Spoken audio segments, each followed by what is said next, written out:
अगर दुनिया की सबसे बड़ी अर्थव्यवस्थाएं एक जगह इकट्ठी हो जाए, अमेरिका बॉयकॉट कर दे, पीएम मोदी अपनी 6 दफा नई सोच सामने रखे, यूरोप यूक्रेन को लेकर बैकडोर में प्लान बनाए और अफ्रीका पहली बार अपनी आवाज इतनी ताकत से रखे तो कहानी अपने आप में रोमांचक हो जाती है। और इसी माहौल में साउथ अफ्रीका में इस बार की बैठक शुरू हुई, जहां शुरुआत से ही माहौल गर्म था और चर्चा के केंद्र में था कि आखिर दुनिया किस दिशा में जा रही है। यहाँ पीएम मोदी ने आते ही साफ कर दिया कि सिर्फ भाषणों से कुछ नहीं बदलेगा, असली काम एक्शन से होगा। इसलिए उन्होंने अलग अलग क्षेत्रों को छूती 6 बड़ी पहल का प्रस्ताव रखा। कभी ड्रग्स और टेरर के कनेक्शन पर सख्त कार्रवाई की बात कही, कभी वैश्विक मेडिकल टीम बनाने का सुझाव दिया, तो कभी अफ्रीका के युवाओं को स्किल देकर दुनिया की वर्कफोर्स में मजबूत जगह दिलाने का विचार। यानी ये सारी बातें उस दिशा की ओर इशारा कर रही थी जहां भारत खुद को सिर्फ एक प्रतिभागी नहीं बल्कि एक समाधान निर्माता के रूप में पेश कर रहा था। इसी बीच दुनिया की नजर इस बात पर भी थी कि बैठक में शामिल न होकर अमेरिका ने किस तरह माहौल को तनावपूर्ण किया, क्योंकि अंतिम दस्तावेज को मंजूरी मिलने के बावजूद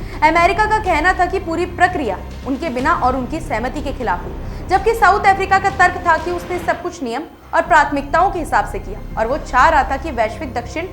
खासकर अफ्रीका की आवाज दब ना जाए। इस सब के बीच एक बड़ा फोकस इस बात पर भी रहा कि दुनिया तेजी से जिन खनिजों पर निर्भर हो रही है, जैसे कोबाल्ट, लिथियम, निकल, उन पर नियंत्रण और उनका सही उपयोग कैसे होगा और क्या खनिज समृद्ध देशों को उनकी असली कीमत मिल पाएगी या नहीं। इस पर एक नया ढांचा बनाने की बात हुई ताकि विकासशील देशों को सिर्फ खदाने खोदने तक सीमित ना किया जाए बल्कि उन्हें तकनीक, वैल्यू एडिशन और बाजार तक पहुंच भी मिले। दूसरी तरफ जलवायु वित्त पर चर्चा पहले से कई ज्यादा तीखी दिखी, क्योंकि अब साफ है कि मौसम से जुड़े खतरे बढ़ रहे हैं और दुनिया को अब अरबों नहीं बल्कि खरबों डॉलर की जरूरत है ताकि गरीब और संवेदनशील देशों को नई ऊर्जा, चेतावनी प्रणाली और जलवायु सुरक्षा के लिए असली मदद मिले। दिलचस्प बात यह रही कि इस बड़े बयान में यूक्रेन का जिक्र सिर्फ एक बार आया, लेकिन हकीकत यह है कि पूरे सम्मेलन के दौरान पीछे पीछे सब इस मुद्दे की बात करते रहे, खासकर तब जब अमेरिकी राष्ट्रपति का नया विवादित प्लान सामने आया और यूरोपियन देशों ने तुरंत मीटिंग करके कहा कि वे अभी इसे मानने को तैयार नहीं है और पहले वे यूक्रेन को समय देंगे ताकि वो